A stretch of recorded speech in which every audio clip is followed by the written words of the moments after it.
Como você ouve música na era digital? A música vem até você ou é você que vai até ela? São questões que nem sempre nos atentamos, mas que nos ajudam a entender a nossa forma de consumo e a maneira com que a música é produzida. Da época de baixar MP3 até hoje temos o TikTok como uma das principais plataformas. O Música Pavê viu e viveu muitas mudanças ao longo de 10 anos no ar. Começa agora o primeiro episódio do podcast Música Pavê.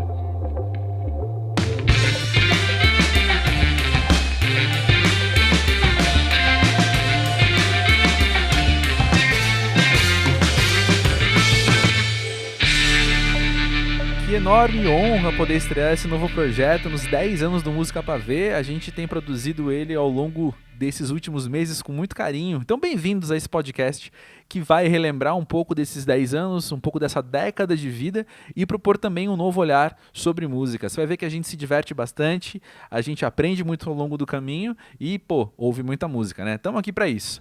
E eu tava pensando como é que a gente consumia música lá por 2010, naqueles primeiros anos de Música Pavê. E eu lembrei de ficar horas na web procurando MP3 e como era bom encontrar um download gratuito que fosse legalizado, né? Vocês lembram disso? E um dos grandes disseminadores de música naquela época era a Musicoteca, que era um blog de uma curadoria impecável que foi determinante na carreira de muitos músicos autorais e virou um certo monumento, assim, na cena independente brasileira ali do começo da década. Então, para matar a saudade, eu fui bater um papo com o Web Mota, o criador da Musicoteca. Web, quando eu lembro de 2010, quando o Música Pavê começou, eu penso que a Musicoteca tinha tudo a ver com a forma que a gente consumia música. Eu lembro muito bem de eu ir atrás de MP3 para baixar, por exemplo, e eu encontrava muitos na Musicoteca. Então, a gente é um pedaço, né, dessa rede ali no início dos anos 2000 até, né, atravessar os anos 2000 ali já em 2012, 10, e eu também estou nessa conversa e nessa descoberta do que era, né, a musicoteca, não só a musicoteca, outras redes que estavam funcionando naquele mesmo modelo, né, de blog, de compartilhamento de música, principalmente, sobretudo, o download, né, que naquele momento era uma coisa muito especial para quem queria divulgar sua música. Era um carinho, era um desejo meu, inclusive, porque eu também era dessas pessoas que pesquisavam, que consumia, eu era um usuário igual você também foi antes de criar o Música Pavê, eu tenho certeza disso, eu Uhum. já tinha te encontrado pelas redes, inclusive. Sim. Era um momento muito bom, eu acho, porque talvez tenha sido um dos primeiros momentos da música brasileira, que a música fez esse primeiro contato com esse universo digital, sabe, esse novo formato, abriu questões sobre direito autoral, de como os blogs se relacionam com o conteúdo autoral dos artistas, né? E a gente era só uma parte muito pequena de uma rede que naquela época era muito grande, né? Já existiam muitos blogs muito legais distribuindo e compartilhando de fato a música nova, né? Para aqueles tempos, para aquele momento.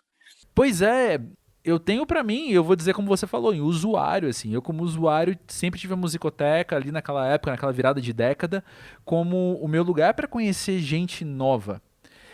E ao longo desse tempo, quais foram as transformações que você foi notando na própria Musicoteca, no entorno dela? Olha, Dé, é uma questão profunda. A gente começou a fazer o trabalho no blog, eu era independente, e os colaboradores, quando eu os conheci também, independentes no sentido que não éramos amigos de artistas, né? Não tínhamos relação presencial, de vivência com nenhum artista da musicoteca. Eu, por exemplo, fiquei anos, quase 8 anos, fazendo o site sem nem conhecer um artista. A consequência que o site foi crescendo, ganhando uma identidade, aí eu comecei a me relacionar, por exemplo, mais com os artistas, não só eu, como os colaboradores também. Aí que eu entrei numa outra atmosfera, que foi nas questões sobre como usar as obras, como dialogar, como trazer os álbuns, por exemplo. Tivemos que nos adaptar a pedir Aham. autorização aos artistas para ter a obra deles no site, mesmo sabendo que eles disponibilizavam no site deles para download. Uhum. Então, eu Também tive embates com outras plataformas, né, outros blogs Uhum. que eu gostava, mas que não tinham esse mesmo cuidado, embora também tivesse uma proposta sempre de trazer as pessoas para junto, para divulgar, né?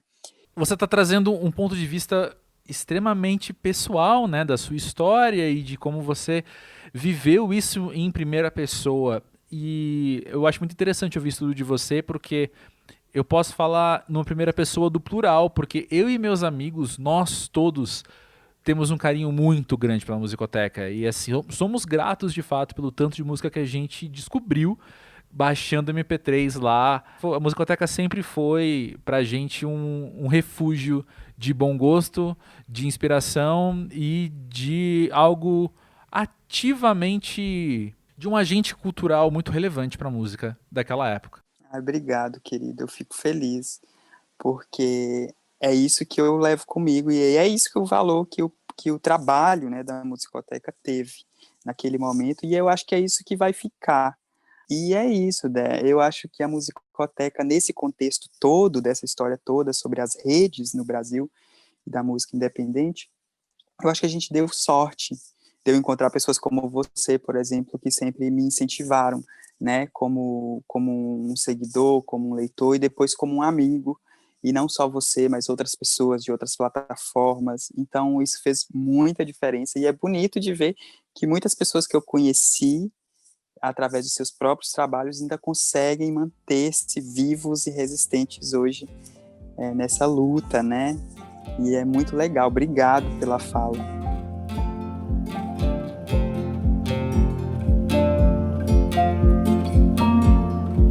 Oi, gente, aqui é a Carol. Eu escrevo no Pavê desde 2013 e o aniversário do Pavê me fez pensar em várias coisas, né? Junto com o tema do episódio de hoje. E eu acho que o consumo da música vem mudando muito nesses 10, 20 anos. Eu comecei a refletir sobre como, assim, quando eu tinha meus 15, 16 anos, até mais nova, o consumo de música era basicamente na rádio, né? A gente ouvia ali uma música que eu curti, vou correr atrás de CD. Às vezes eu comprava um álbum inteiro porque eu gostei de uma música. E aí acabava gostando do álbum inteiro, enfim. Ou surgiu o LimeWire, né? Que era aquela o baixar ilegalmente, né? Procurar aquela música que eu gostava, às vezes achava o nome da música ali, baixava, era outra coisa completamente diferente do que eu achava que era. Enfim, o consumo realmente mudou muito, porque hoje a gente tem tudo muito mais direto. Então, o Spotify, o YouTube, até que o YouTube nem tanto, acho que a galera mais agora é Spotify, é Deezer, e fica muito mais fácil hoje em dia, né? Eu acho que até em questão de playlists, né? Playlists antes era o quê? Era CD Malhação Internacional, era CD de novela que vinha com várias bandas e várias músicas diferentes de um álbum só, ou aqueles Hits 2000, acho que era, né? Que vinha várias músicas diferentes. E hoje em dia não, você pode criar a sua própria playlist, você pode seguir playlists dos seus artistas favoritos, onde eles, né, colocam vários artistas que eles gostam, e enfim, eu acho que até esse contato com o artista é mais presente, né, mais vivo, e comecei a refletir sobre isso, e como isso afeta não só o meu consumo, eu comecei a pensar no nosso consumo, mas também no Música Pavê, e aí é aí que eu queria entrar com o André, né, como que seu consumo mudou da música, consumo junto com as mudanças do pavê? Nossa, Carol. O Música Pra Ver passou por tudo isso, assim como eu passei na minha Uhum, vida pessoal, desde antes do Música Pra Ver. Eu sim. acompanhei tudo isso que você falou em primeira pessoa, porque o que eu tenho de CD de novela aqui em casa, porque eu gostava de duas músicas, e eu comprei, e tenho até hoje esse CD aqui, e também o que eu baixei de música, inclusive foi, eu acho que quase um rito de passagem, que aconteceu faz acho que 1 ou 2 meses, que eu olhei pra minha pasta Uhum, de músicas de MP3 no meu HD e falei assim, pra que eu uhum, tenho isso aqui? Porque quando eu tava sim, discotecando ainda com frequência, fazia até mais sentido, né? Mas sim. agora eu olhei pra É. aquilo, aí eu percebi que tem um outro que é raridade, guardei aqueles, mas falei, ó, pessoal, Uhum. discografia do artista tal, que eu demorei tanto tempo pra baixar, não preciso ter guardado mais MP3 no meu HD, né? Sim, E eu é. passei por tudo isso também. Pensando no Música Pra Ver, que foi o que você perguntou, Uhum, me vem à mente que em 2015, eu acho, a gente se tornou parceiro do Ardio, que era uma plataforma que hoje não existe uhum, mais, Mas foi uma plataforma de streaming que fez umas coisas muito legais e convidou o Música Pra Ver pra ser parceiro. Eu não lembro qual era a palavra que eles usavam agora, mas a gente tinha como se fosse uma estaçãozinha de rádio ali dentro, que eram as nossas playlists oficiais. Antes disso, tinha uma plataforma chamada 8Tracks, que inclusive eu descobri que faliu esse ano. Finalmente, cá entre nós, né? Caraca. Nossa, demorou. Exato. Aguentou. Exato, que era uma plataforma de playlists, e era um 8 de 8, mas ele era caidinho pra ser um infinito. Então, Eu você lembro. dava um play e ficava tocando infinitamente playlists parecidas com a que você começou a ouvir. A impressão que eu tenho, quando a gente tá falando tudo isso, é que tem uma gênese muito da nossa geração ter crescido ouvindo rádio.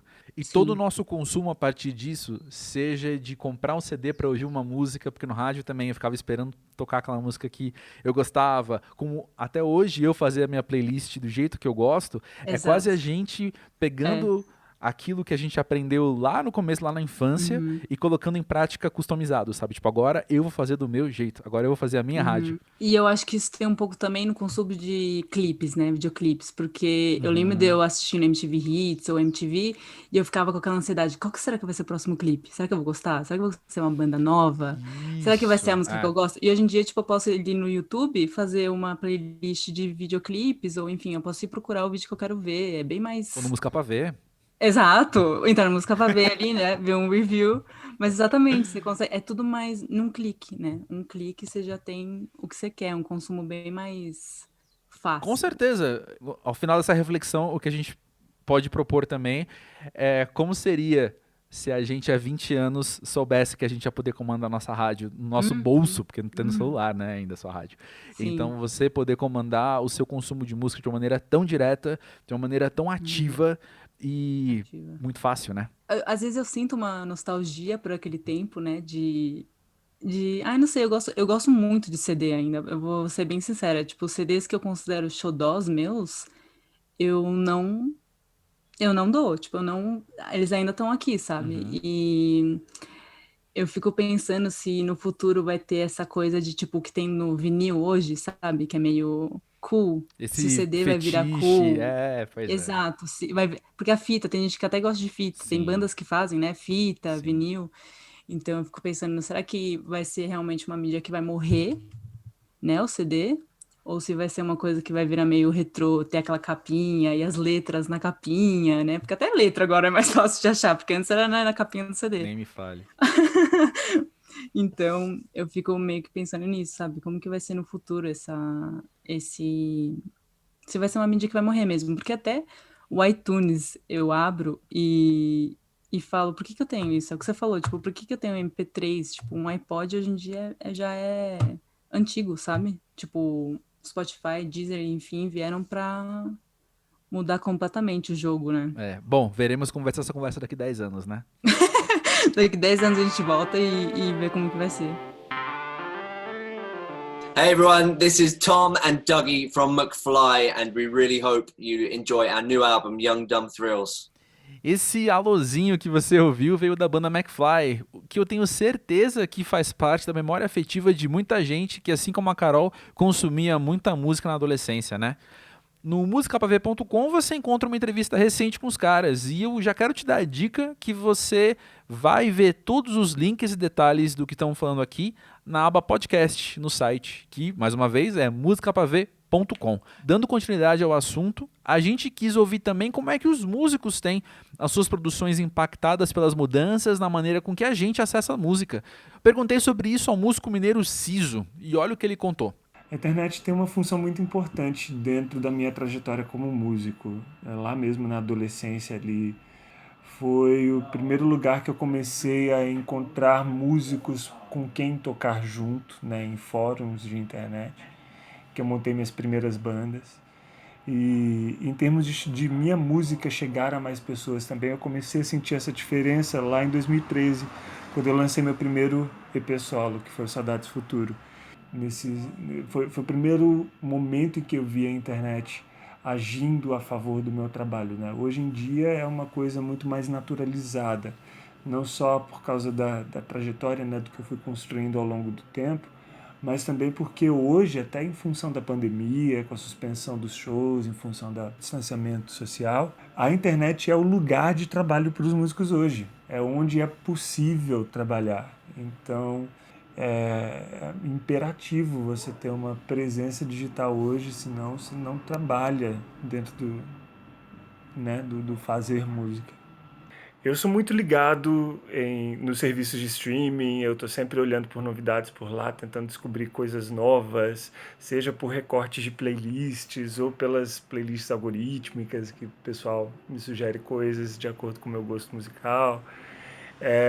E eu estou sempre também entrando em sites de música para poder, enfim, conhecer coisas novas e coisas diferentes e que distintas do que eu costumo ouvir, assim, é sempre uma coisa de abrir campo, abrir possibilidades e eu estou sempre em busca de energias novas dentro da música e o ambiente do streaming, o ambiente da música na internet é perfeito para isso, porque você consegue acessar coisas do mundo inteiro, milhões de coisas em um espaço de tempo muito curto e com nem tanto com esforço assim, né? Então é maravilhoso. Fala pessoal, meu nome é Ítalo França. Eu tô aqui para convidar vocês a ouvir o meu single, O Time da Moca. Esse título também é o título do meu disco, que fala da minha rua, de uma rua que eu convivi por muito tempo na infância, que se chamava Moca e que tinha, como toda criança, um time de futebol. É um disco que fala sobre os anos 90, sobre a infância de um cara que hoje tem 28 anos, sobre memórias, enfim. Espero que vocês gostem. É um disco que foi muito bom ter feito e que eu estou muito feliz, muito satisfeito em estar lançando por aqui. Valeu! E nessa de ouvirmos mais os próprios músicos sobre a relação de seus trabalhos com a web, o meu amigo William Nunes bateu um papo com Biel Basile, baterista do Terno, por áudios de WhatsApp. E a gente ouve esses áudios agora na íntegra. Fala Biel, tudo bem? Aqui é o William do Música Pavê. E nesse podcast de hoje a gente está falando sobre memes e música digital.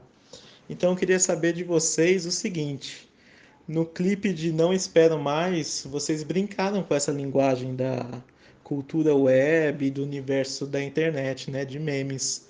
Como que surgiu a ideia desse clipe? Me conta aí. Fala William, tudo bem aí? Então, esse clipe do Não Espero Mais, eu lembro dele surgir, assim, a ideia, um dia que a gente sentou junto com o Felipe Franco, que é o diretor, né, do clipe, e começamos a ter um monte de ideias, assim, sabe, esse brainstorm que faz assim, vamos ter um monte de ideia sem filtro, assim, e vendo para que caminhos que a gente acha que tem a ver. E numa dessas, assim, pintou essa ideia de quando começasse o clipe, a gente travar ali, meio como se quem está assistindo não soubesse muito se era a própria internet mesmo que estava travando, ou se era uma coisa já premeditada do clipe. E acho que a hora que a gente teve essa ideia, começou a puxar um monte de outras ideias do que poderia ter junto com isso, né? Essa linguagem da gente meio entrar na internet, ser um clipe sobre isso, assim, até porque isso traria uma outra interpretação até para o nome da música, né? Do Não Espero Mais, a coisa da velocidade da internet, tudo. E, e aí o roteiro acabou se dando desse jeito, assim, a gente meio tendo várias ideias junto, assim, num dia que a gente sentou lá na produtora do Felipe. E aí depois ele pegou e roteirizou isso tudo, e aí a gente foi fazendo com base nessas ideias aí. Legal que você comentou da velocidade da internet, porque é isso mesmo, né? Hoje é tudo muito frenético, principalmente nas redes sociais. Você acha que vale de tudo, postar de tudo para continuar ativo nas redes sociais, mesmo quando a gente não tem nada para dizer? Então, eu acho que cada um, apesar da rede social ser a mesma para todo mundo, né? Mas cada um tá ali com um intuito, com um propósito, assim, né? Tem gente que usa ali aquela plataforma para trabalho, e aí sim é importante a pessoa estar ativa ali, mesmo que às vezes não tenha nada para dizer na hora, mas porque é o jogo da coisa, até meio nocivamente se dá assim, né? Porque se ela some ali, a hora que ela tem algo para dizer, ou ela tá sumida ali, se ela não tá o tempo inteiro interagindo com a coisa. E é uma armadilha mesmo isso, né? Eu acho que cada um tem que um pouco fazer uma meditação própria a respeito disso. O que eu sinto que é um pouco perigoso, assim, merece uma atenção, e até digo isso por mim, que é uma coisa que eu tenho sentido muito nesse mundo pós-pandemia aí, né, de quarentena e tal, como a gente perde o contato diário com as outras pessoas, assim. Eu sinto que a rede social, o Instagram, principalmente, que é onde eu acesso mais, assim, acaba virando o seu modo de existir com as outras pessoas. Eu tenho a sensação que quando você está no contato direto com o corpo das outras pessoas, né? Encontra com as pessoas no bar, encontra com as pessoas no show, encontra com as pessoas em várias situações, a rede social está ali como um anexo da sua vida, né? Você existe perante as pessoas e tem a rede social ali onde você brinca, posta o que quiser, fala o que tem para falar, posta alguma coisa mesmo que não tem para falar na hora, mas isso é um anexo da sua vida. E nesse momento em que a gente está privado desse contato corpo a corpo, né? Eu fico um pouco com a aflição de que a rede social acaba se tornando a sua existência por um todo, assim. Então um post acaba sendo não um post, ele acaba sendo a sua existência no mundo, né? E isso é muito nocivo, eu acho, assim, é muito perigoso, isso gera ansiedade e então acho que isso é um cuidado que você tem que ter, mais assim do postar ou não postar, tal, é como interagir com a coisa, assim, porque ela tem sim um mecanismo nela que ela é feita para te gerar essa ansiedade, né, de ter que estar existindo ali o tempo inteiro. Então, se a gente não tiver apropriado disso para lidar com ela, eu acho que ela pode ser sim uma geradora de muita ansiedade. Legal, concordo bastante com isso. E o que me leva até a próxima pergunta até. O Terno é uma banda que brinca bastante com a própria imagem, né? Inclusive no clipe de Não Espero Mais que a gente falou agora. O humor é essencial para sobreviver nesse mundo das redes sociais? Eu não sei se é fundamental, mas com certeza é uma bela ferramenta, sim. E não só nas redes sociais, mas na vida como um todo. Eu acho o humor uma coisa que traz leveza e também é uma chave de acesso para transformar muita coisa, assim. Eu acho o humor importantíssimo, assim. Nas redes sociais tem sim um papel, acho bom, porque é um jeito de você se comunicar fácil ali, que eu acho que dá para você fazer de um jeito bom e que comunica muito, né? Naquele lugar que é totalmente efêmero, totalmente rápido. O humor é sim uma chave de você comunicar algo que você esteja pensando de uma maneira eficiente ali, eficiente e profunda também, às vezes, né? E também eu acho que o humor ajuda a gente a não se levar tanto a sério, que é uma coisa que eu aprecio, assim, bastante. E para acabar, Biel, a pergunta que vale 1 milhão. Um meme vale mais que 1000 palavras? Me diz aí. Olha, mano, porra, dado em conta a produção dos memes na internet brasileira nos últimos anos, fica muito complicado eu falar que não, né? Realmente é algo a ser estudado, assim, né? A qualidade dessa produção de memes no Brasil. Eu acho foda. Quem é heavy user de web sabe que memes e música podem sim caminhar de mãozinha dada. Aliás, algumas das melhores risadas que a gente dá é justamente nessa junção, a intersecção desses dois universos. E ninguém faz isso melhor do que Melted Videos. Então o papo agora é com o Felipe Misali, criador do projeto, e ele contou desde os funks que eles produzem até como que é você habitar esse mesmo espaço, sendo meme e produzindo música ao mesmo tempo. Felipe, conta aí pra gente como é que veio a ideia de vocês fazerem música e humor ao mesmo tempo. Qual foi a gênese disso, né? Foi a vontade de fazer rir com música ou dentro do compartilhar os memes, a música foi crescendo, ganhando seu próprio espaço ali dentro da Melted Videos?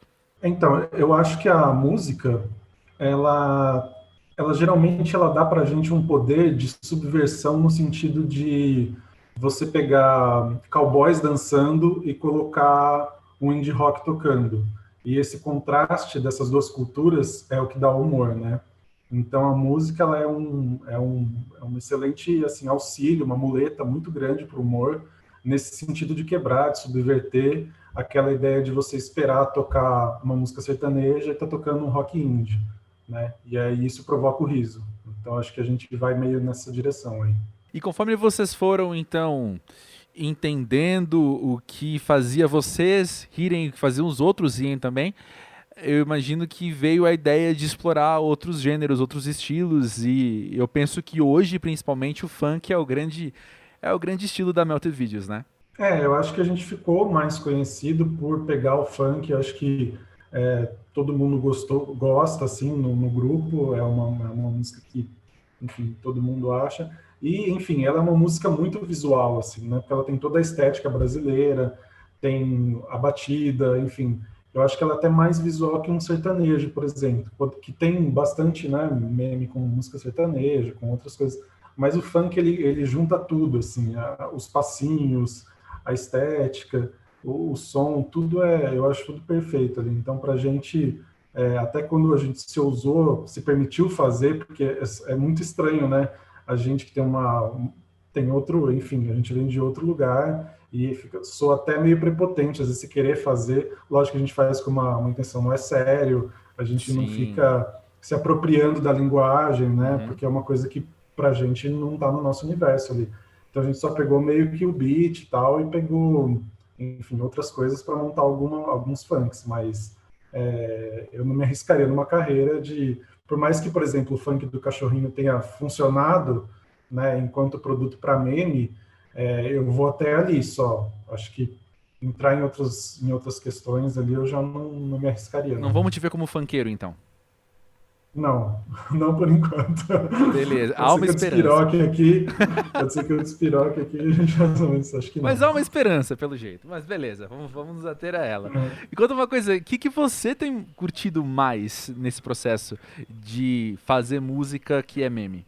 Cara, eu acho que é um processo, primeiro, de fruição, né, de abrir a timeline, de começar a puxar aqueles loops e ver encaixando, e aquela coisa vai te excitando, porque começa a ficar engraçado e você não vê a hora e começa a dar um ataque de ansiedade, assim, porque você quer muito jogar na net, assim, já. Às vezes você não quer nem normalizar som, nada, você já quer, tipo, nossa, isso aqui tá foda, eu preciso mandar no grupo, o pessoal precisa ver. E aí você manda no grupo, o pessoal, e se colocar aqui e tal. Então também tem essa parte colaborativa, né, de fazendo, mandando no grupo, manda no grupo. E a gente é como se estivesse aqui numa mesa de estúdio mesmo, né, em que tá todo mundo palpitando ali, como se fosse uma banda mesmo, assim, da galera palpitando, e a gente, puxa aqui, tira ali. E esse processo é divertido. E é bom que ele não é dolorido, como é fazer um disco, por exemplo, de música, assim, né? Que você se prepara meses, faz pré-produção, aquela coisa, sabe? É quase uma dor boa, né? Sim. Mas é cansativo você passar esses meses maturando. Essa música de meme, não. Senta, vamos fazer 15 minutos, todo mundo dá o palpite, ajeita, tá na rede. E foi. Da mesma forma, uma banda quando lança um disco, aquilo faz parte da discografia dela, faz parte de como ela vai ser lembrada para sempre. E o meme, ele é de consumo imediato, né? Ele é uma fagulha assim que surge no meio da tarde, acontecer alguma coisa, pega, puxa, a festinha infantil das meninas brigando lá, pega o áudio, extrai o áudio, lupa, sabe, faz o sample e tal, e vai fazendo. E é isso. E é rápido, acabou, amanhã faz outro. Sim. Vocês estão há quanto tempo fazendo isso na Melted Videos? Cara, acho que é a célula-mãe ali. Acho que é o começo de tudo, assim. Sim. Porque a Melted nasceu como um projeto de videoarte, né? Então a música sempre foi a base ali também, o mesmo processo, né? Escolher uma boa track que combina com aquele assunto e depois montar o vídeo. Por isso que é sempre a música primeiro, depois o vídeo. Ela que vai dar o ritmo do vídeo, o andamento. Então é muito importante ter a música primeiro. Perfeito. E você lembra de histórias, sei lá, tem alguma história pra você contar pra gente? Algum meme desses que falou mais alto que outros, que atingiu, talvez, extrapolou os limites do que vocês esperavam que ele alcançaria? Alguma coisa assim? Porque musicalmente, eu acho que foi justamente a gênese ali daquela segunda fase da Melted de virar meme exclusivamente, que foi com o funk do sax, né? Que foi ressuscitar essas montagens de funk dos anos 90, do grupo da Peoples e tal, e isso realmente ser um viral, assim, a ponto de, eu lembro no carnaval de 2015 ou 2016, eu não me lembro, saiu da eleição, né, e foi justamente já no próximo carnaval, as pessoas com blocos de rua, assim, gravando e mandando pra gente os blocos de rua de carnaval tocando a música do Dire Straits lá, né, que é o tema do funk do sax.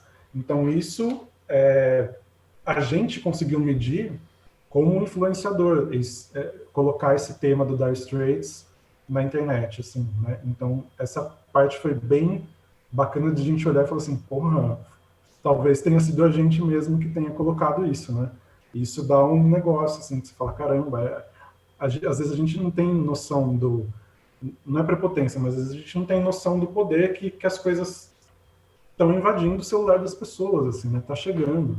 Então, hoje mesmo a gente recebe pedido de orçamento da Warner, de gravadoras que já entenderam e agora o Fleetwood Mac, esse case aí virou, tipo, a salvação da lavoura das gravadoras, assim, no sentido, não que eles já não soubessem, né, mas eu acho que eles vão atacar com tudo esse poder do viral, assim, de criar, né. Oi, galera! Sou Sophie. Sou Tucker. Somos Sophie Tucker. And you're listening to Música Pavê. Como não amar a Sophie Tucker, não é mesmo? E o duo apareceu no site pela enésima vez recentemente em uma entrevista ao lado de Icona Pop para falar sobre o single Spa. Você vê tanto a entrevista quanto o seu videoclipe lá no musicapavê.com. E por falar em clipe, chegou a hora da gente bater um papinho rápido com Federico De Vito, que você conhece como influenciador na web, mas ele também agora virou diretor de clipes. É dele o vídeo de Frequentemente, da parceria Camille e Pablo Vittar, que sai agora na sexta-feira, dia 13. Olha aí o que ele contou. Federico, conta aí pra gente, quando que você soube, percebeu, não sei, que você queria fazer o clipe? O clipe, eu nunca imaginei que eu quisesse fazer um videoclipe, por exemplo. Eu sempre tive vontade de trabalhar, de fato, como diretor no audiovisual, mas eu nunca imaginei que fosse um videoclipe. E fiquei bem surpreso com o que eu consegui fazer e como as coisas se desenvolveram, porque era tudo novo para mim, mas me senti muito à vontade com todo mundo que estava trabalhando junto, e isso é essencial, eu descobri que é essencial para poder tirar o que está na nossa cabeça, né, e colocar na nossa frente. E acabou que eu descobri que eu realmente queria muito fazer um videoclipe, no final das contas. Legal. Sabe? Então eu fiquei bem feliz mesmo, assim, com o resultado. Que legal. Você consegue olhar para trás agora? Bom, ainda está super recente, né? Mas você já consegue parar, olhar e perceber o que foi mais desafiador para você em fazer esse clipe? Consigo. Eu acho que foi, sinceramente, a falta de planejamento da pós. A gente tinha tudo pronto para a execução dele, mas na hora que a gente executou e lembrou que a pós ia dar tanto trabalho quanto, estava todo mundo já, tipo, um pouco mais relaxado, admito, sabe? E tava tão... A gente queria entregar tanto na frente da câmera, e entregou tanto na frente da câmera, tava tudo tão bonito, a iluminação, a cor, tudo, que quando a gente pensou em colocar pós, a gente não estava preparado, sabe? Então teve um trabalho a mais, assim. Soa como o tipo de coisa que você aprende na prática mesmo, né? Agora na próxima vai ser bem diferente. Exato, E o que foi mais recompensador até agora? Ver pronto, com certeza. De todo mundo ficar feliz, de todo mundo gostar do resultado, de ver a obra pronta, assim, ó. Maravilha, e é bom, agora você é um diretor de clipes, é mais um item no seu currículo que você pode falar, então vamos sonhar mais alto. Com quem você gostaria de trabalhar? Nossa, hoje no Brasil a gente tem tanta coisa sem limites, aí você não me pergunta sem limites, eu não falei isso para o Ariano. Vamos lá. Nacionalmente falando, diria que a Anitta muito vai, gostaria até de, sei lá, Glória Groove com Pablo Vittar, outro featuring. J Balvin também, porque não, ele faz muita coisa legal. Sabe, ficar aqui um pouco dentro de casa para depois ir para fora, eu acho. Sabe, trabalhar mais com reggaeton, com pop nacional, acho que é por aí. E a gente chega agora à grande matéria de capa desse episódio com o Yara Torrente, da banda mais bonita da cidade. Ela veio ao podcast contar sobre isso mesmo, Oração, que é um grande exemplo que a gente tem na música brasileira sobre viralização e sobre como uma banda se fortaleceu a partir do compartilhamento na web. Quando a gente pensa que Oração saiu em 2011 e pensa toda a trajetória não só da banda, mas do nosso consumo de música, a gente percebe que viveu dinâmicas muito diferentes das décadas passadas, né? O papo com ela foi sobre tudo isso, mas não apenas. Ouve aí.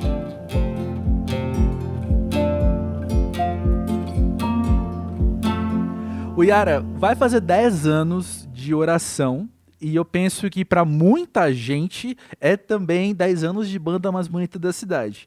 Mas eu vou falar, e para você não é segredo, porque você me conhece, que eu sei que a história começa antes. A história não começa no lançamento de Oração. Vamos começar aqui o nosso papo lembrando desse tempo pré-viralização? Vamos nessa. Bom, foi em 2009, né? Eu estava terminando a faculdade de artes cênicas e eu conhecia o Vini por esses rolês mesmo, de ele fazia música, fazia teatro, enfim, todo mundo meio acaba se conhecendo. E quando eu estava na faculdade, eu conheci o Léo Fressato e no primeiro dia de aula já vi o Léo tocando coisas dele, assim, no pátio da faculdade, e já fiquei, assim, muito, uau, fiquei muito encantada com as composições do Léo. Em seguida, conheci o Luiz Felipe Leprevot, no teatro também, que me apresentou as composições dele e mais de uma galera que ele compunha junto. E eu fiquei muito instigada, e aí falei pro Vini, assim, falei, Vini, vamos montar um projeto para cantar a galera daqui. Né, a maioria das versões eram voz e violão, as que eu conhecia, e eu sabia que o Vini tinha, né, essa coisa de formado em produção sonora e tal. E aí o Vini falou, vamos nessa. Foi bastante despretensioso, mas foi muito amoroso, assim, foi muito verdadeiro o nosso desejo de fazer aquilo. Então, e aí a gente precisava de um primeiro show, porque a gente queria produzir material. O Vini é uma pessoa muito pra frente, assim, ele é muito gênio, ele é muito antenado. E mesmo naquele momento onde não era tão grande, né, assim, esses compartilhamentos do nosso material de trabalho, assim, na internet, ele já sacava que a gente tinha que ter tudo na internet. Então, a gente precisava de um show para concretizar o nascimento, né, da banda e para gerar material, porque ele queria postar coisas na internet. E aí, o meu pai, lá em Paranavaí, a gente conversou com ele, conseguiu marcar o show lá. Então, o primeiro show da banda foi, se eu não me engano, sei lá, 15 de maio, também bem pertinho do Oração, do lançamento, né? E aí a gente fez esse primeiro show lá na minha cidade e foi incrível. E daí desse show a gente filmou e começou a jogar coisas na internet. E alguns amigos compartilhavam e tudo mais, até que a gente gravou um vídeo de a Balada da Bailarina Torta, que é uma música do Léo Fressato, e que o Rafinha Bastos, na época, tweetou esse vídeo. Então, e aí, acho que por esse tweet começou mais do que as pessoas envolvidas com música e que estão sempre, né, pesquisando e querendo conhecer o que está vindo, assim, acho que ali a coisa divulgou um pouco mais. E aí a gente gravou a sequência dos 3 vídeos, né, que foi Canção Pra Não Voltar, Boa Pessoa e Oração, que foi em fevereiro de 2011 que a gente gravou o Oração, e aí lançamos em maio de 2011. E aí, tudo mudou muito. E aí a história começa para muita gente, mas eu faço questão de trazer essa gênese da banda também, porque para além do Rafinha Bastos, já tinha outros fãs que estavam acompanhando, que já estavam ali de olho naquele pessoal do Paraná. Vamos falar sobre aquele 19 de maio, quando, de repente, Oração fugiu não só dos planos, mas fugiu, assim, do controle mesmo, né? Por mais clichê que seja falar isso sobre algo a ver com a internet, ninguém podia prever. Não. Mesmo acompanhando em tempo real, era difícil saber por quais caminhos que aquele vídeo ia percorrer, até em número de público, né? Como que, quase 10 anos depois, bate em você essa lembrança? Olha, eu já tive muitas fases com essa lembrança. Hoje em dia eu tenho vivo muito em paz com esse momento, assim. Mas foi um momento muito louco, né? Tudo isso, assim, porque de dentro a gente sentia a alegria e euforia do que estava acontecendo, mas a verdade é que a gente não entendia nada. Eu, pelo menos, não entendia nada do que estava acontecendo. Eu, inclusive, fiquei sabendo de um jeito engraçadíssimo, que o Vini me mandou mensagem dizendo, daqui a pouco eu vou postar o vídeo de oração no Facebook. Eu falei, beleza, fui no dentista. Quando saí do dentista, um jornalista me ligou e falou, e aí, Yara, o que está acontecendo com a sua banda? E eu falei, o que está acontecendo com a banda que eu não sei? Aí eu lembro que eu fui, numa lan house, assim, abri meu Facebook e falei, meu Deus, o que está acontecendo? Você foi a uma lan house. Deixa eu só fazer essa observação. Vamos situar no tempo quantas décadas faz que saiu a oração, porque ela foi a uma lan house e o que estava acontecendo. Sim. Porque no celular não tinha tanto essa coisa que a gente tem hoje, que se acessa muito rapidamente, assim. Em 2010, em 2011 eu não tinha smartphone, por exemplo. Eu nem me lembro, acho que eu também não, na verdade, por isso que eu fui numa lan house. E aí é isso, assim, hoje em dia eu sinto que foi um susto muito grande, acho que até eu mesma não demorei para compreender e abraçar com menos medo, assim, também, né? Porque para mim era uma coisa muito diferente. Eu era atriz, eu estava querendo cantar, assim, muito para me divertir, para tirar uma pira, e de repente você fica, né, mundialmente conhecida ali como a vocalista de uma banda que está, né, vivendo aquele momento e sendo cobrada por esse ângulo também, assim. Então, para mim, foi toda uma assimilação de me assumir cantora, inclusive, de entender. Eu acho que esses 10 anos, para mim, na verdade, eles foram a escola, eles me deram a possibilidade de 10 anos depois entender que sim, é isso que eu quero fazer da vida, que sim, eu amo fazer isso, e que sim, é poderoso para mim quando eu faço isso, e isso ecoa de uma maneira poderosa também. Mas foi em tempo real que eu fui aprendendo isso, não foi uma coisa assim, não, eu tô me sentindo pronta, então agora eu vou lançar um projeto. Foi bem no susto, assim, e eu acho que a gente foi muito valente de mesmo com tanto medo, eu me sentia tão pequenininha, assim, no meio daquilo, e mesmo com tanto medo, falar, cara, então vamos nessa, vamos aprender, então, o que é isso aqui?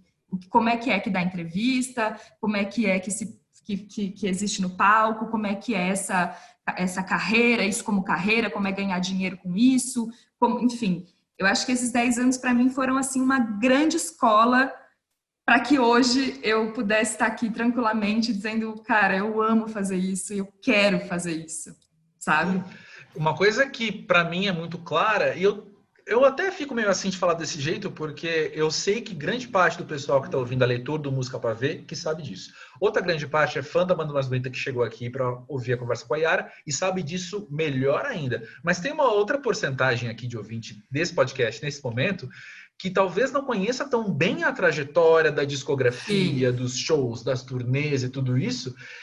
E por que eu estou trazendo toda essa confusão de ideias? Porque eu penso que grande parte, eu vou me intrometer e falar que talvez seja parte do seu conflito também com essa lembrança, é de que o YouTube, a viralização e tal, aconteceu ou ainda acontece em certo grau, mas essa não é a identidade da banda.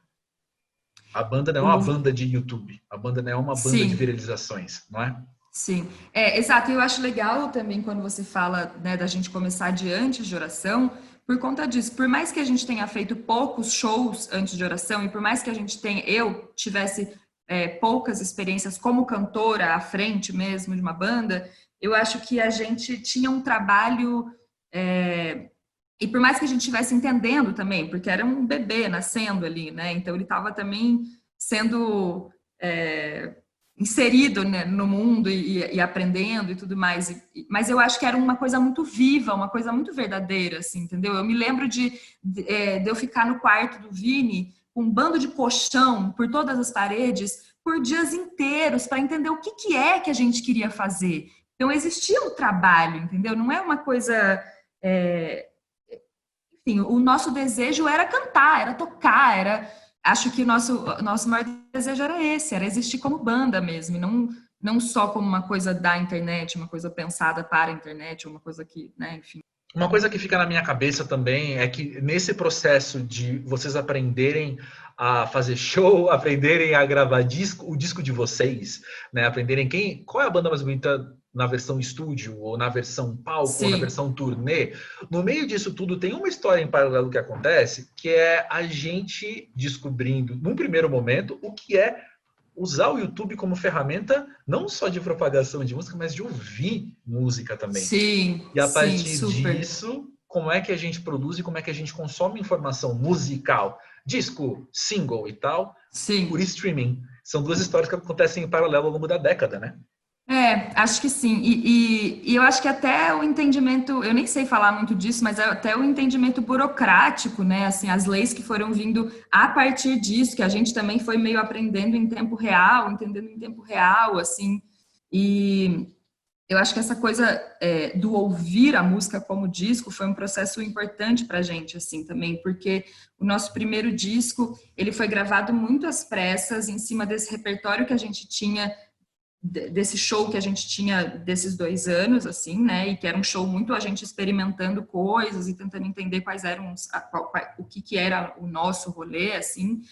E eu acho que esse primeiro disco foi gravado nessa correria de oração, então a gente basicamente reproduziu o que a gente vinha fazendo no show nos discos. Nos discos não, no disco, no primeiro disco, assim, né. Eu acho que ele foi muito importante para fazer também as músicas chegarem, né, para além de oração. A gente já tinha outros materiais em vídeo, como eu disse no começo, mas eu acho que o disco é uma coisa muito importante, né, para fazer chegar, assim. A pessoa vai pôr lá no YouTube um disco inteiro para ouvir, tipo, isso é muito legal, assim, para sacar que composições são essas, que compositores são esses, de onde essas pessoas vêm, assim. Mas eu sinto que quando a gente foi fazer o segundo disco, a gente teve um tempo de entendimento, já tinha tido a experiência do primeiro. Então, a gente teve um entendimento muito mais sensorial, eu acho, assim, muito mais experimental, inclusive, assim, com os próximos discos, né? Com os discos que foram vindo em seguida, assim. E acho que isso foi deixando o nosso trabalho com uma identidade um pouco mais compreendida. Acho que a gente passa como... Eu sinto muito a gente como um organismo vivo, assim. Então, conforme acho que a gente vai vivendo, essas vivências também vão se acoplando à nossa história e à nossa identidade sonora, assim, né? Mas eu fico muito feliz quando eu olho a trajetória dos discos, assim, e eu, como ouvinte, me sinto muito mais feliz ouvindo esses discos, o segundo e o terceiro, porque eu acho que, né, você bota o fone, é uma viagem, as músicas são emendadas. Para mim, a experiência de ouvir pelo streaming ou pela internet ficou mais gostosa a partir do segundo disco. Porque pra gente ele é um pouco mais elaborado, um pouco mais compreendido. É uma coisa que não sai da minha cabeça, sabe? Que é eu pensar que, para mim, a natureza de vocês... Você falou de coisas sensoriais e tal, e eu penso que a banda mais bonita tá muito nesse lugar. Até a poesia de vocês, as letras que vocês escolhem ter no disco, elas me remetem, às vezes, tão bem àqueles primeiros vídeos que vocês lançaram, não na estética, mas no clima, de ser algo muito mais até contemplativo, mas também convidativo. E às vezes eu penso que a gente da nossa geração, que viu a internet começar a acontecer, às vezes a gente liga o meio digital a um som também digital, a um som que também é eletrônico, e a uma estética que às vezes é frenética, e vários lugares comuns que só quem nasceu nos anos 80 sabe, né? Que viu na Rede Globo essas coisas acontecerem ali.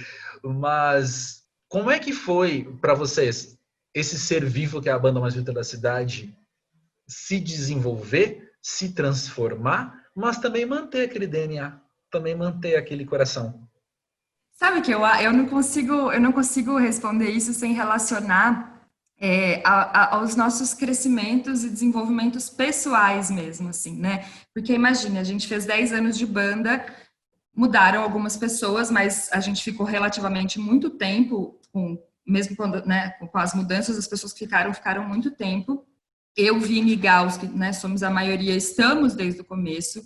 Então, eu sinto que, conforme a gente... Imagina, né, em oração eu tinha 24 anos, eu estou com 33. Então, acho que as mudanças pessoais, as compreensões pessoais mesmo sobre sobre quem se é, sobre quem se quer ser, sobre a existência, sobre o que eu estou fazendo aqui, sobre que tipo de relação eu quero ter com a pessoa que eu convivo mais do que a minha própria família, né? Porque quando você tem uma banda, gente, a gente está todos os dias na estrada, dormindo do lado, dividindo cama, enfim. E eu acho muito que nosso crescimento como indivíduos, ele influencia completamente na nossa relação interpessoal, na relação dessas 5 pessoas. E essa relação fortalecida e essa relação mais compreendida, ela abre espaço para outras experimentações, para outras... eu não consigo não relacionar a trajetória musical com esses lugares, assim, no sentido de que, tipo, a gente desenvolveu um tipo de confiança um no outro, um tipo de relação tão forte, que a hora que alguém diz, meu, tô a fim de botar essa outra sonoridade aqui, não rola uma coisa, não, pera, isso não tem nada a ver. Não, pera, isso tá latente em você? Por que isso tá latente em você? Me interessa saber. Porque está latente em você também faz parte de você. Então, para mim é muito assim, quanto mais a gente se reconhece como pessoa, mais a gente consegue ousar o que a gente quiser sem perder essa essência mesmo, uma palavra às vezes brega, mas não é o fio do que se é, entendeu? O fio da onde se vem, do que, enfim, acho que é meio sentido. Isso, assim, acho que é isso, quanto mais a gente compreende o que nos aterra, mais a gente tem liberdade para voar e pirar e fazer o que a gente quiser, assim. O que você mais gosta na Banda Mais Bonita hoje? São essas relações.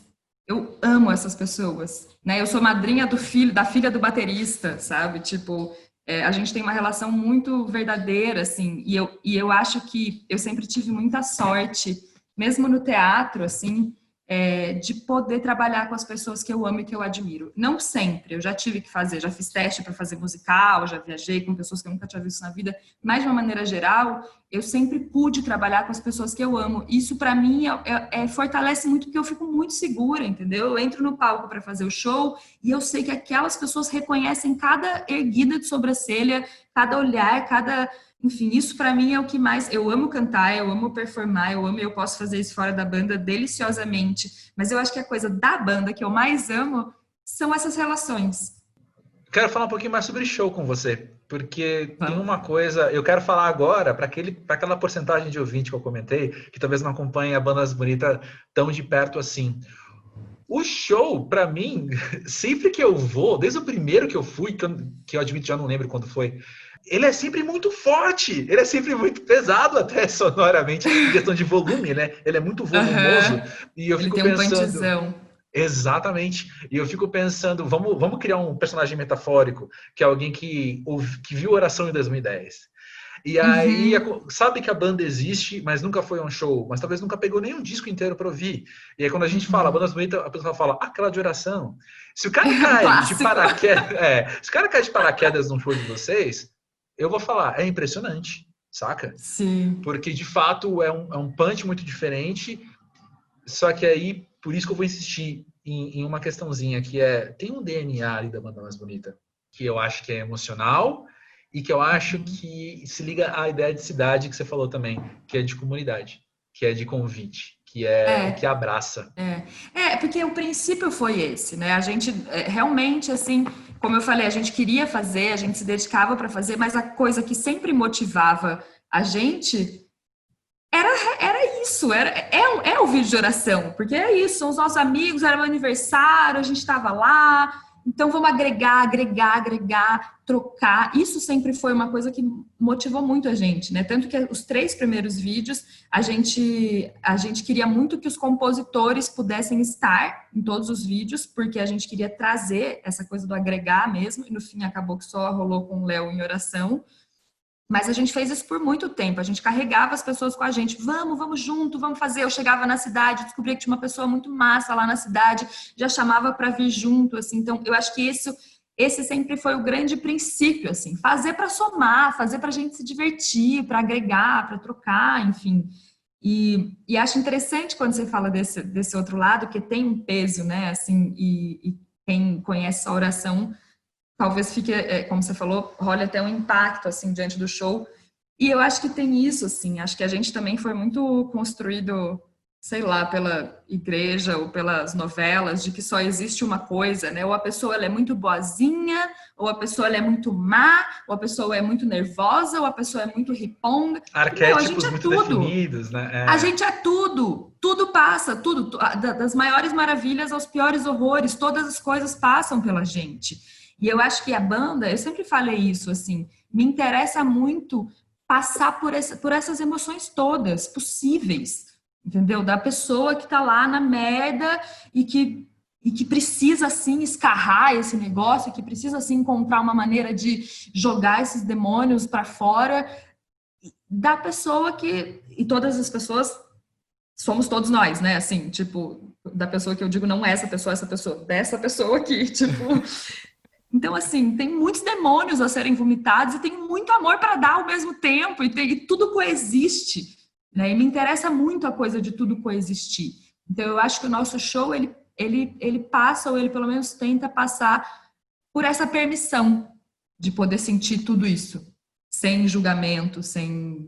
enfim. Tem uma coisa que eu fiquei pensando no começo da conversa. Você citou o Rafinha Bastos como o que deu início a uma reação em cadeia, que gerou a história que a gente acabou de ouvir também. Uma coisa que eu acho interessante é pensar que ao longo da década, a banda Mais Bonita também virou o que a gente chama hoje, diferente daquela época talvez, de influenciador. E você também tem uma voz forte online. Você também pode gerar reações em cadeia, você também pode apresentar novidades para o público e tal. Como que é para você hoje ter essa voz e ter... Eu evito falar a palavra responsabilidade, mas enfim, às vezes é isso mesmo, né? Você tá ali e você sabe que o A que você fala ressoa nas pessoas diferente, né? Isso também foi uma compreensão lenta para mim, porque eu demorei muito para me sentir segura para assumir esse lugar. Como acho que foi um susto muito grande. E eu, né, era uma menina vindo do interior, assim, com uma certa ingenuidade, com uma certa pureza, assim, sei lá, né, dentro de um estereótipo de uma menina vindo do interior. E eu acho que a história de oração me deixou com muitos medos, me deixou muito insegura, porque foi uma exposição muito grande e, portanto, uma possibilidade muito grande de julgamentos também, alguns pertinentes, outros bastante violentos, coisas, né, enfim, que a gente sabe que acontece quando a gente se expõe. Isso me deixou sempre muito travada, assim. E ao longo dos anos, com processos terapêuticos de várias naturezas, eu fui entendendo que sim, que existia esse lugar, entendeu? Esse lugar de ser ouvida. E eu acho que até o próprio feminismo me ajudou muito nisso, assim, quando eu comecei a entrar em contato com essa coisa de que a gente pode falar e de que a gente deve falar, e de que... Acho que eu também fui sentindo um pouco mais segura, assim, para dizer as coisas, para usar esse espaço de comunicação mesmo, assim.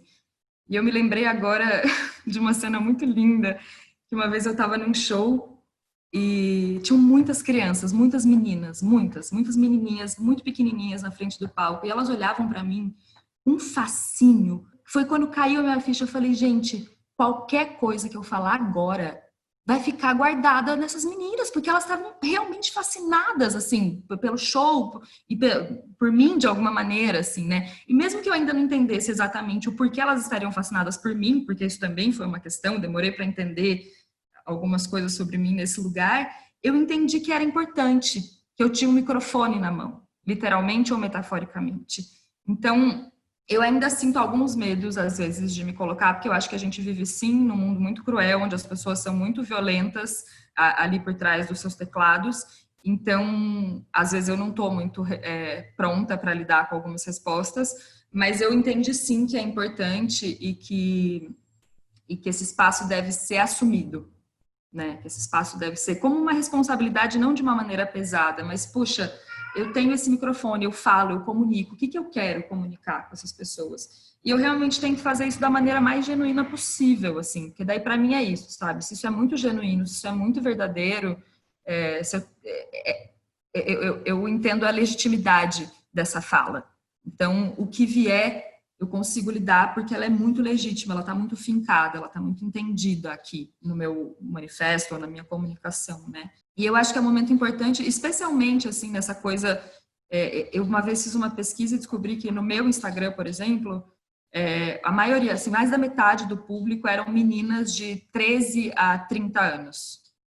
E eu pensei, gente, eu com 13 anos vivi relacionamentos tão abusivos, vivi coisas tão horríveis sendo uma garota de 13 anos, que se eu tivesse na época, que eu tinha 13 anos, alguém que eu abrisse meu celular e ela estava ali falando coisas com as quais eu me identificava e eu poderia reconhecer e poderia ter evitado tantas coisas. Então, para mim, só de pensar nesse lugar, se eu tirar tudo, se eu pensar só nesse lugar, nessas meninas que estão ouvindo e que estão entendendo que elas podem dizer não, eu já acho que eu estou conseguindo assumir esse lugar com o mínimo de responsabilidade e que isso tem um eco importante, assim, sabe?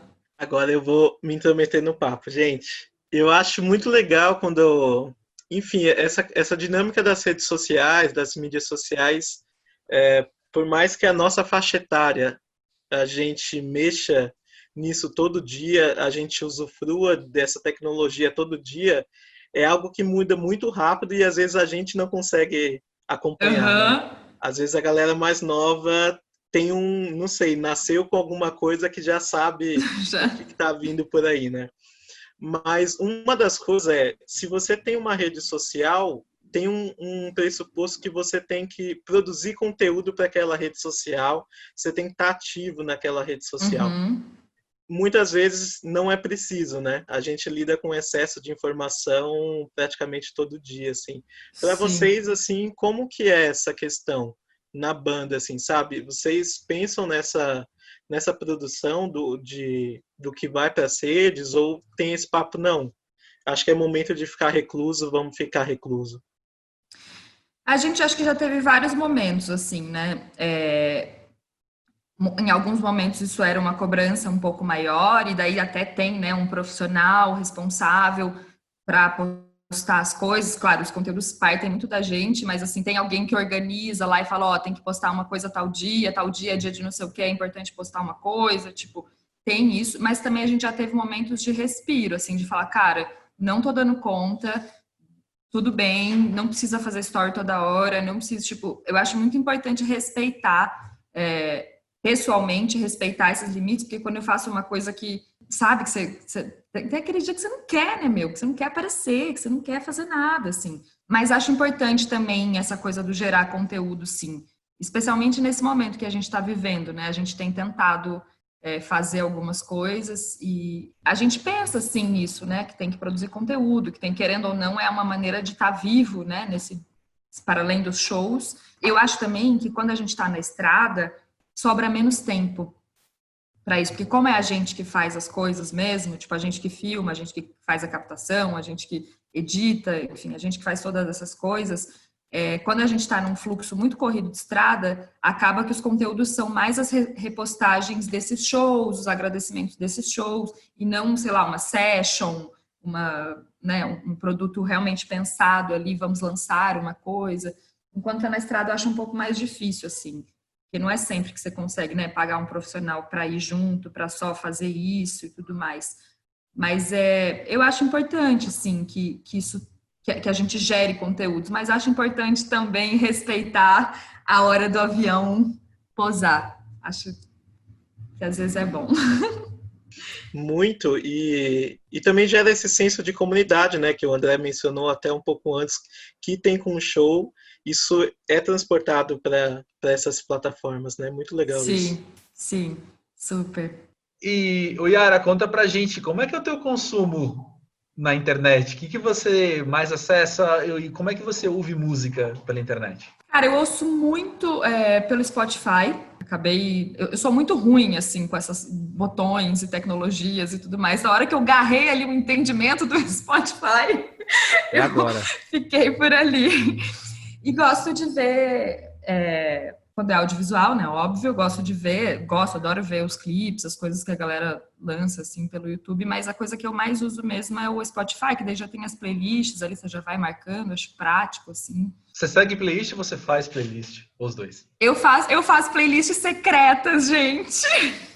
Arrasou! Eu não divulgo as minhas playlists.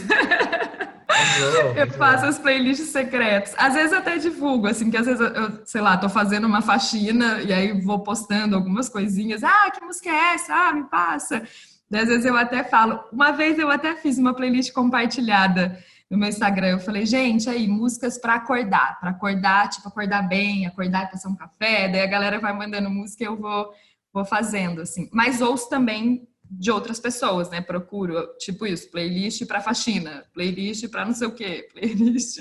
Uma coisa interessante, um paralelo interessante que tem a história da Banda Mais Bonita com a maneira com que se consome material na internet é justamente a questão do compartilhamento, né? Que foi o que fez toda a diferença no acontecimento inédito que a história de vocês tem, que é a viralização do Oração, que é algo que pertence à sua história, mas não se replica facilmente em outras.